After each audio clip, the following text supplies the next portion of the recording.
కీర్తి అపకీర్తి ఇవి రెండు పేరు రావటమని ఓ కొంతమంది అయితే పాలగచ్చు అనిపించుకొని పాదాలు గచ్చు మీద నడిచి మురుతారు.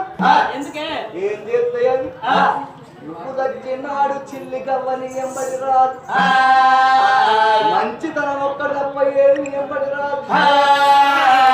మరి నా భార్యకు నా మీద ప్రేమ లేదు, గుణగణాలతో మగవానికి నిండు రూపాయి ప్రేమ, అది పారాని వల్ల మూడో దాచుకోవాలి.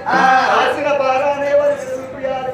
జన్మనెక్కిన తల్లిదండ్రుల మీద చారా, అచ్చబోయి ఆడి పిల్లల మీద చారా, తోడ ఉంటున్న నలుగురుంటే వాళ్ళ మీద చారా. లాస్ట్ చేస్తున్న భార్య మీద చూపిస్తా చూపాడు లేకపోతే నిండు రూపాయి ప్రేమ కొట్టుకోయి చేసుకున్న భార్యని వస్తే చేసుకున్న భార్య కింద భర్తలు 10 మనుషులు ఇతరయ్యా గజ మీద ఊకున్నాడు.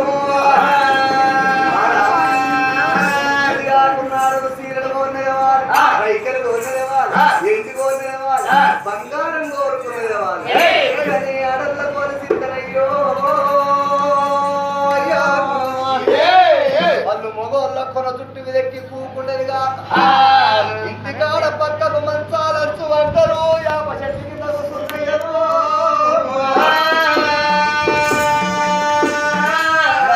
గర్వ పట్టిందని ఆగిట్లాయిండు.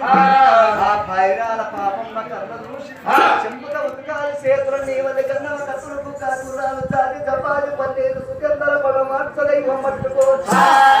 వస్తున్న సన్నిధానానికి ఎట్లా వస్తున్నదమ్మా నా పైరాల పాపమ్మ.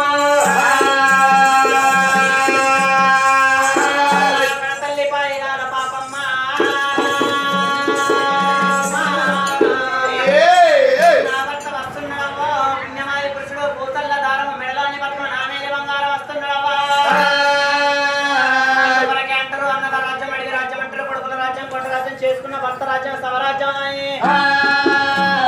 శముతోని ముత్కాలు చేతులు నివల్లి గంధమ కస్తూరి ముఖ గులాలు జాజి జవాయి అంటుకొని భర్తున్న సన్నిధానానికి బయలుదేరింది కాపాపమ్మనేమో.